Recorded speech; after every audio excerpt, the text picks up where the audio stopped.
Há histórias que não são apenas lembradas, são vividas de novo toda vez que o coração acelera ao ver um escudo vermelho e preto tremulando no Maracanã. A história do Flamengo, diferente de qualquer outra, não se escreve com tinta, mas com jogos épicos que marcaram gerações.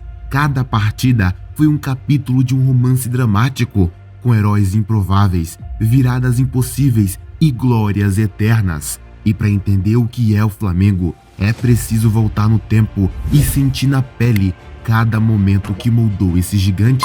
Não estamos falando de simples vitórias, estamos falando de noites mágicas onde a camisa rubro-negra se transformou em manto sagrado e o gramado em um campo épico de emoções. Descubra nesse vídeo os jogos mais marcantes que fizeram o Flamengo um dos maiores clubes da história do futebol. Nossa viagem começa no dia 8 de outubro de 1981.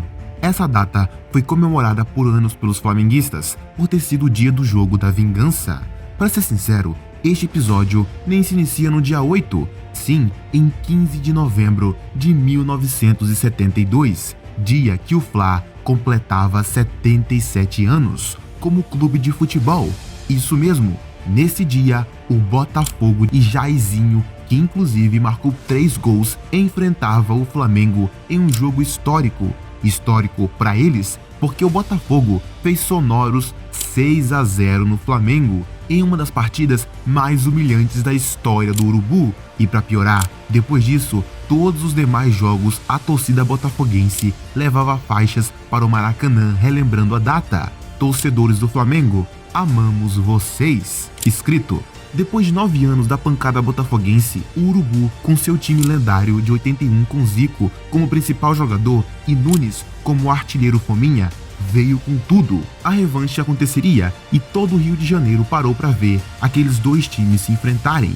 Mas o que ninguém sabia era que nesse dia o Fla estava inspirado e jogaria tudo e mais um pouco para apagar o seu 6-0 de anos antes. A festa começou cedo. Logo aos 7 minutos, Nunes abriu o placar ao escorar cruzamento rasteiro na pequena área. Depois, foi a vez de Zico, aos 27. Lico e Adílio, ainda no primeiro tempo, deram 4-0 para o Flamengo antes da saída para o vestiário. Na segunda etapa, a equipe alvinegra veio mais fechada, tentando evitar o vexame, e a goleada parecia improvável de ser ampliada por causa disso.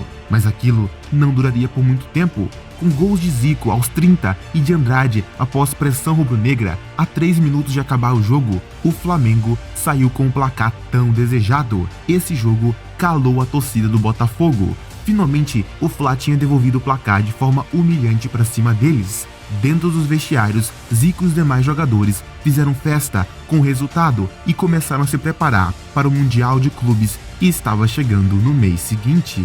Avançando no tempo, pousamos em 6 de novembro de 1981, a final do Mundial Interclubes contra o Liverpool, em Tóquio. Muitos torcedores rivais diziam que o Flamengo só era grande no Brasil. Pois bem, Zico tratou de corrigir essa afirmação com uma aula de futebol que ecoa até hoje. Aos 12 minutos, ele puxa um contra-ataque e deixa Nunes na cara do gol. Flamengo 1-0. Depois, mais uma assistência de Zico e outro gol do artilheiro. Final do primeiro tempo, 3-0. Mas o que poucos sabem é que o Flamengo poderia ter feito 5 ou 6 naquele dia. O goleiro do Liverpool saiu consagrado não por grandes defesas, mas porque o Flamengo resolveu dar um espetáculo em vez de um massacre. A torcida japonesa, mesmo sem entender português, gritava Zico, Zico, como se fosse flamenguista de nascença. Aquela tarde não foi apenas uma vitória, foi a consagração internacional de uma identidade. A camisa rubro-negra virou sinônimo de respeito mundial. E isso tudo antes dos 40 minutos do segundo tempo, quando o time começou a trocar passes apenas para mostrar que sabia sim jogar bonito. E há detalhes ocultos dessa partida que até hoje são sussurrados entre os mais fanáticos. Poucos sabem, por exemplo, que na véspera da final, o técnico Paulo César Carpegiani teve uma conversa reservada com Zico dizendo: amanhã o mundo vai te conhecer como a gente já te conhece aqui, mas você precisa jogar como se fosse sua última partida.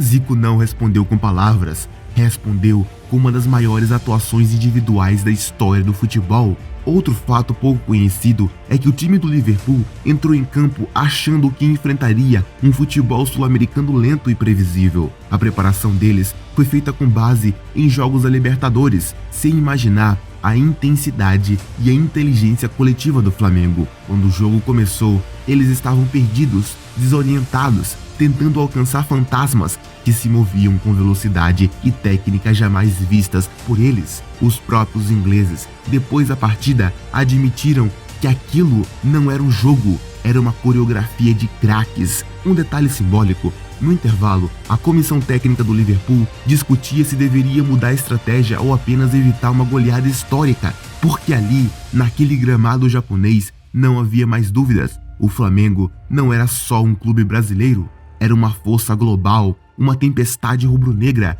que havia atravessado o oceano para marcar seu nome na eternidade do futebol. Pulemos agora para 3 de dezembro de 2009, o ano da chamada arrancada histórica. O jogo era contra o Grêmio, no Maracanã, pela última rodada do Brasileirão. O título estava em jogo e, o mais curioso, o Flamengo dependia justamente de uma vitória contra o time gaúcho, que era rival do Internacional, o outro concorrente direto. O Grêmio foi a campo com um time misto, mas abriu o placar.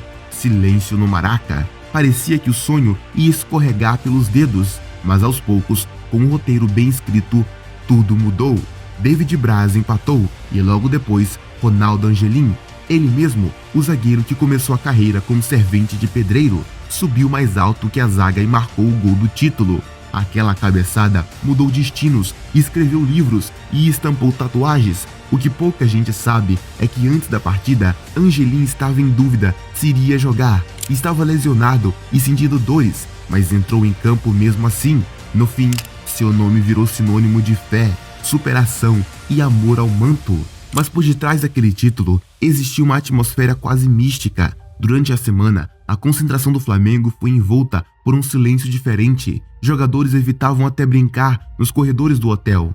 Andrade, o técnico, reuniu o grupo na noite anterior e disse: "Amanhã vocês vão mudar a história do clube. Não é só mais um jogo, é redenção." E havia sinais por toda parte. Petkovic, aos 37 anos, falou com Angelim no vestiário e disse: "O gol vai ser seu. Eu só preciso acertar o escanteio." Dito e feito. Quando a bola foi cruzada, Angelim voou como se tivesse asas. E tem mais. Um funcionário do clube que cuidava da rouparia contou anos depois que Angelim passou a noite orando, ajoelhado no quarto, pedindo apenas forças para suportar a dor no joelho.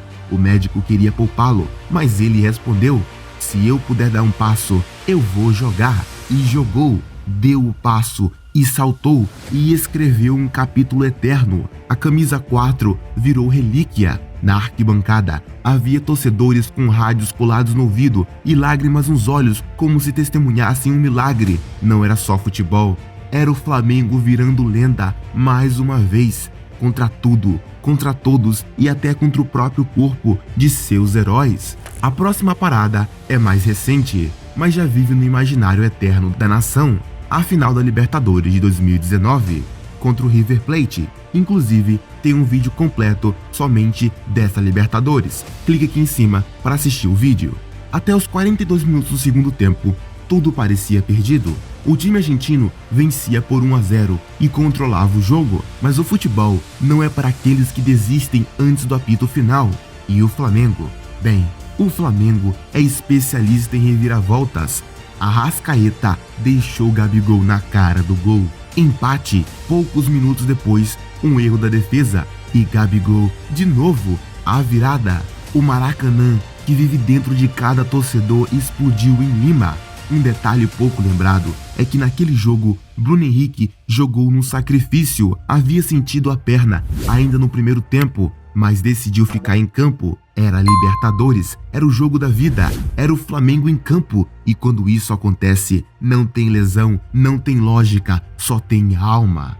Mas há camadas invisíveis nessa história que poucos conhecem. No hotel, na noite anterior, o elenco do Flamengo dormiu dividido entre tensão e fé. Jorge Jesus, o Mister, ficou até as 2 da manhã assistindo jogos antigos do River para achar brechas táticas que ninguém via. Ele encontrou uma. A linha alta da defesa argentina abria um espaço entre os zagueiros quando pressionada. Essa informação foi passada discretamente a Gabigol e Bruno Henrique, que passaram a se movimentar como se soubessem exatamente o momento de acelerar, e não foi coincidência. Outro detalhe quase desconhecido é que aos 35 do segundo tempo, Jorge Jesus cogitou tirar Gabigol, que já demonstrava sinais de cansaço, mas seu auxiliar, João de Deus, interveio e disse: "Esse é o jogo da vida dele, deixa ficar."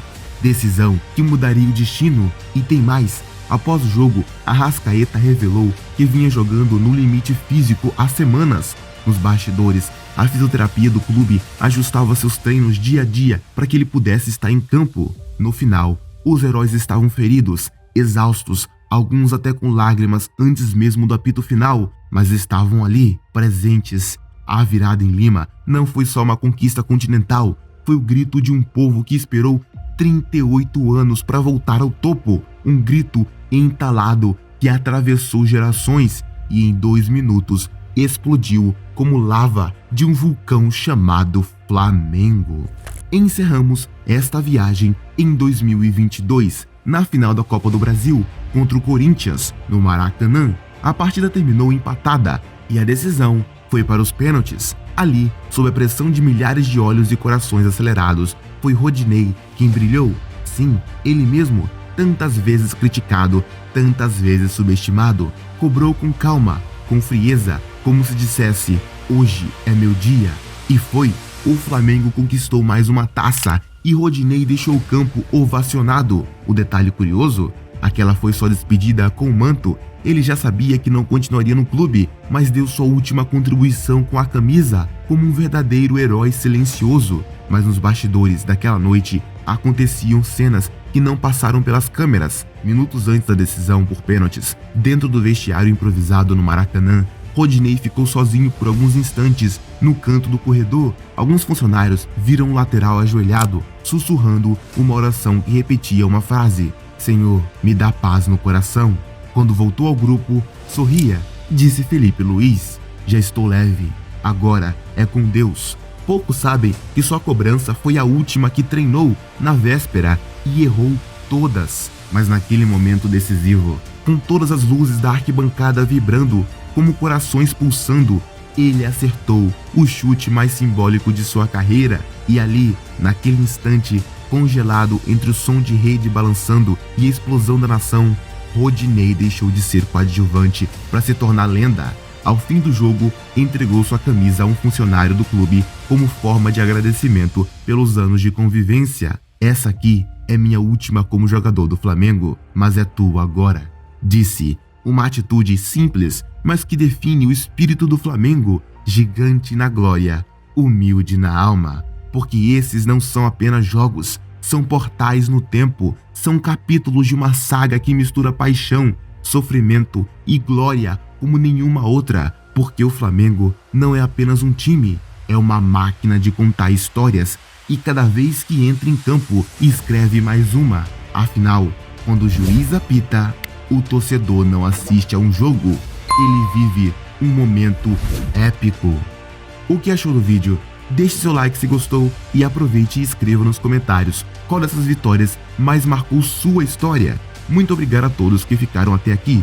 E se quiser conhecer com mais detalhes a vitória da Libertadores 2019, clique aqui do lado. Fui!